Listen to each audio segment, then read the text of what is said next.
प्रिय बंधु,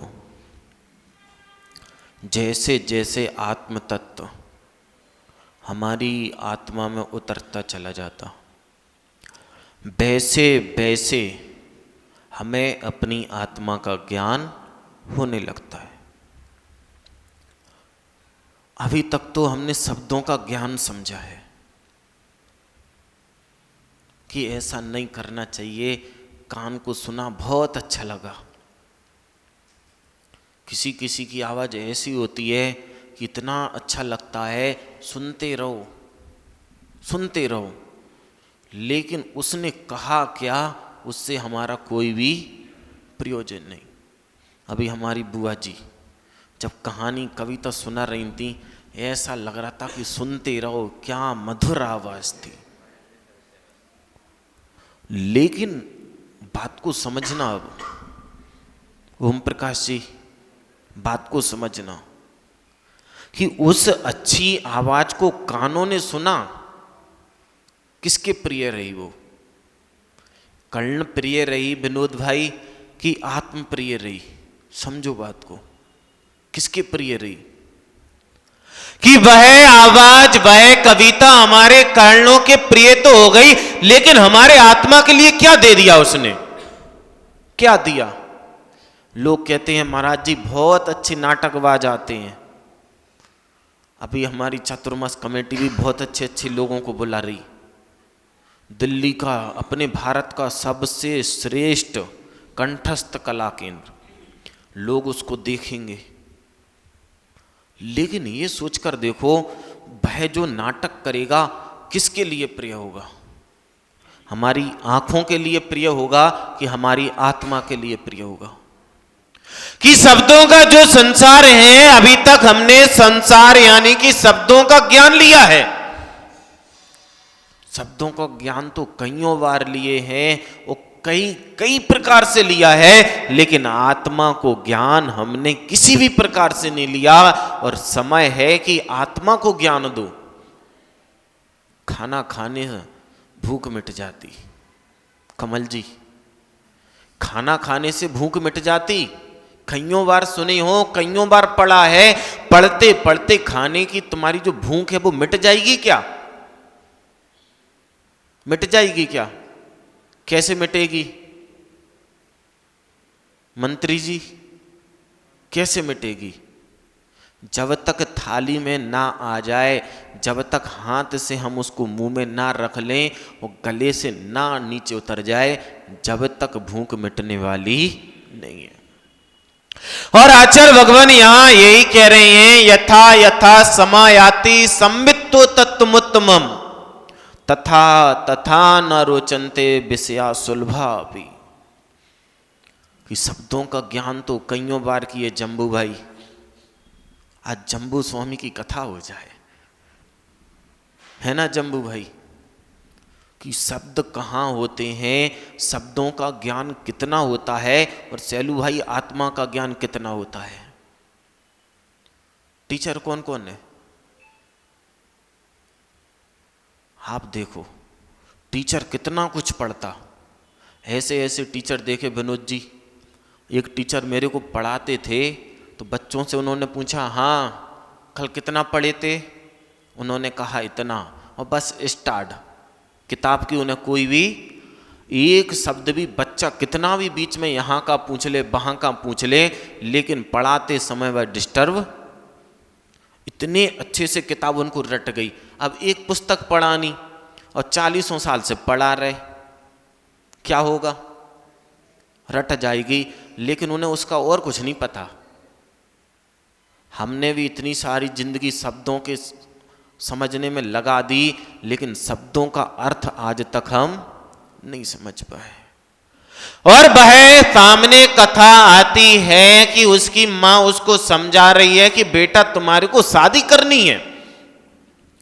यथा यथा समायाति संवित्तो तत्त्वमुत्तमम् तथा तथा न रोचन्ते विषया सुलभापि।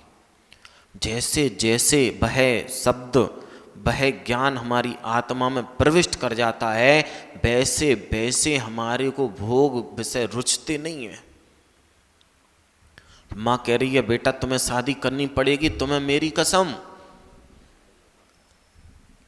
बच्चा समझा रहा, माँ आप देख रहे हो कि मैंने मम्मी पापा को देखा है शादी के बाद कितने अच्छे से रहते हो, कितने अच्छे से रहते, कि सुबह से शाम अगर बिना लड़े निकल जाए, आहा, आज लगा है कि सही व्यक्ति से शादी की।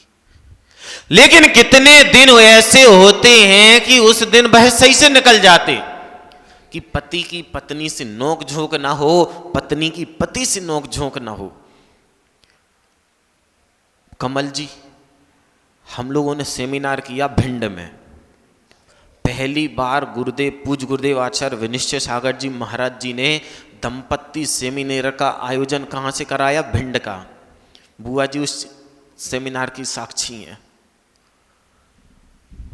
ऐसे ऐसे क्वेश्चन बाहर निकल के आए कि हम लोग तो समझ रहे थे जब तक, बिल्कुल हकीकत बता रहा पारस जी, हकीकत क्या है तुम्हें अच्छे से पता होगा।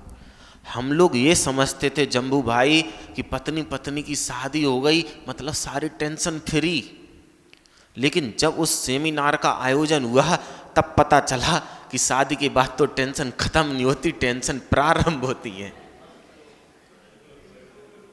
बिल्कुल हकीकत उस समय पता चला। वह जम्बू स्वामी कह रहे हैं कि माँ मेरे को पता है शादी होने के बाद कितने सुख मिलते हैं। शादी के बाद सिर्फ एक सुख मिलता है, इंद्रिय सुख, इसके अलावा सारे सुख उसमें खत्म हो जाते हैं। माँ कह रही है नहीं बेटा मेरा इकलौता पुत्र है, तुम्हें मेरा वंश कैसे बढ़ेगा? लोगों को एक रोग लग गया राजेंद्र भाई, एक रोग लग गया, वंश बढ़ाओ वंश बढ़ाओ। तुम ना वंश बढ़ा पा रहे ना धर्म बढ़ा पा रहे। अरे वंश बढ़ाना है तो उन लोगों से देखो कि जिनके 25-25 30-30 संतान होती थी, वंश ऐसे बढ़ता है। और धर्म बढ़ाना है तब भी उन्हीं लोगों से सीखो कि जिनके 15-15 20-20 पुत्र पुत्रियां होती थीं, आधे संसार में रहते थे, आधे संसार से सुलझते थे और आधे संसार को सुलझाने का काम करते थे। यानी कि आधे धर्म ध्यान पे बिल्कुल मुनिराज बन जाते थे, माता जी बन जाते थे, आधे बिल्कुल सदगृहस्थ रहते थे और आधे अपने हिसाब से कर्म का अनुसार उनका अनुसरण करते थे। कि वह ऐसे होते थे कि हमारे धर्म का नाम भी करते थे, हमारे गांव का नाम करते थे, परिवार का नाम करते थे और देश को इतनी ऊंचाइयों तक ले जाते थे कि लोग कहते थे कि हाँ पूरे विदेश में पूरे विश्व में अगर सबसे अच्छा कोई देश है तो हमारा भारत देश है, कि जहां संस्कृति भी देखने को मिलती है, संस्कार भी देखने को मिलते हैं, एक से एक बड़े आविष्कारक भी इस भारत देश को मिलते थे। अब तुम्हारा एक पुत्र, माँ उसको समझा रही बेटा वंश बढ़ाना है। अब ये देखो तुम्हारे आराध्य कितने हुए, वर्तमान में कितने आराध्य हुए तुम्हारे? 24 तीर्थंकर कितने हुए? लेकिन ये बताओ 24 तीर्थंकर में से 24 तीर्थंकरों ने किसका वंश बढ़ाया? आज आप लोग हों किस वंश के हों? आदिनाथ भगवान के वंश के हों कि शांतिनाथ भगवान के हों, कुंथुनाथ के हों कि अरेनाथ के हों, किस वंश के हों? वंश बढ़ाने से कुछ नहीं होता, वंश को तो मिटना है। धर्म को आगे बढ़ाओ जो आदिनाथ भगवान से लेकर आज तक यहां पर विद्यमान है। वह जम्बू स्वामी मां को समझा रहे हैं, लेकिन मां जिद करके बैठ गई, बेटा तुम्हें मेरी कसम, तुम्हें मेरी कसम, ये सारे चक्कर बंद कर दो, ये सारे चक्कर बंद कर दो। जिस चक्कर में फंसे हुए हों 484 सारे चक्कर बंद कर दो। और जब ये सारे चक्कर बंद हो जाए ना तो आराम से अपनी जगह पे बैठ जाओ। और वह तुम्हारी जगह यहां नहीं है, इस हॉल में नहीं है, सिद्ध शिला पर तुम्हारी जगह है कि जैसे ही ये चक्कर बंद हो जाए बिल्कुल आराम से सिद्ध शिला पर जाकर बैठ जाओ। भाई जम्बू स्वामी समझा रहे, मां ने कसम दे दी बेटा तुम्हें शादी करनी है। षड्यंत्र का मतलब ये नहीं होता मोहन भाई कि तुम समाज में षड्यंत्र फैलाओ, घर में षड्यंत्र फैलाओ, तुम्हारे दुश्मन हैं भाई तुम्हारे लिए षड्यंत्र फैलाएं। आगम गवाह है, चारु दत्त बिल्कुल ऐसा व्यक्ति था, बिल्कुल बृहत। उसकी माँ ने उसको ऐसा षड्यंत्र फैलाया, उसको भोगों में फंसा दिया, वह बसंत सेना के चंगुल में फंसा दिया उसको। और यहां जम्बू स्वामी की मां है, उसको ऐसे चक्कर में फंसा रही है कि बेटा बस तुम एक बार शादी कर लो। वह कह रहा है मां मेरे को शादी नहीं करनी है, शादी के बाद सारे मार्ग भटक जाते हैं, सारे जो आज व्यक्ति सुख होता है वह सारे के सारे भटक जाते। अब हमारे मंत्री पुत्र को देखो, विजय भाई को, बोला सारी टेंशन मेरे को लेनी ही नहीं है, मेरे को शादी करनी ही नहीं है।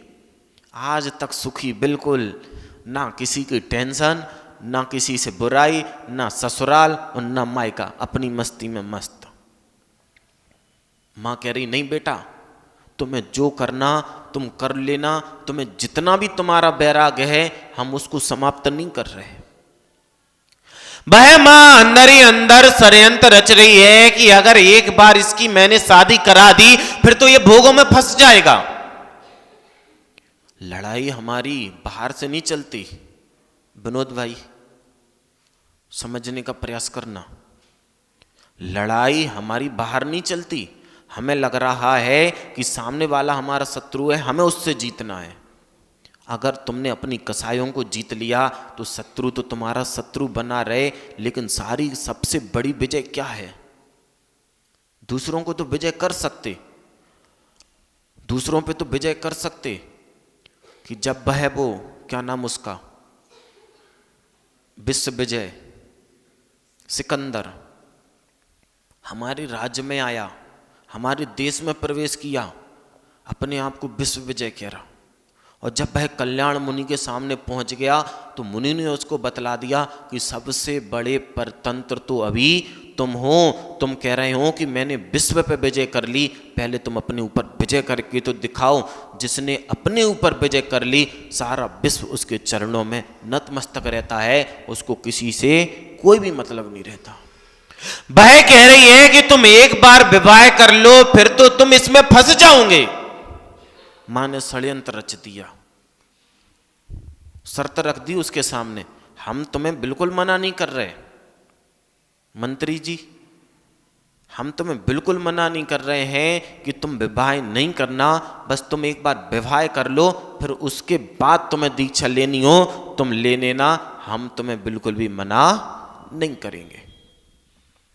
उसने कहा ठीक है मां, मैं विवाह कर लूंगा, लेकिन विवाह के दूसरे दिन ही मैं यहां से जाकर दीक्षा ले लूंगा। मां ने कहा ठीक है बेटा, यथा यथा समायाति, जहां जब जब ज्ञान रहता है वह नष्ट नहीं होता। जमीन में जो बीज चला गया आप उसके ऊपर कितनी भी चट्टानें रख देना, जब वह चट्टानें हटेंगी तो वृक्ष पुनः वापस निकल के आ जाता है।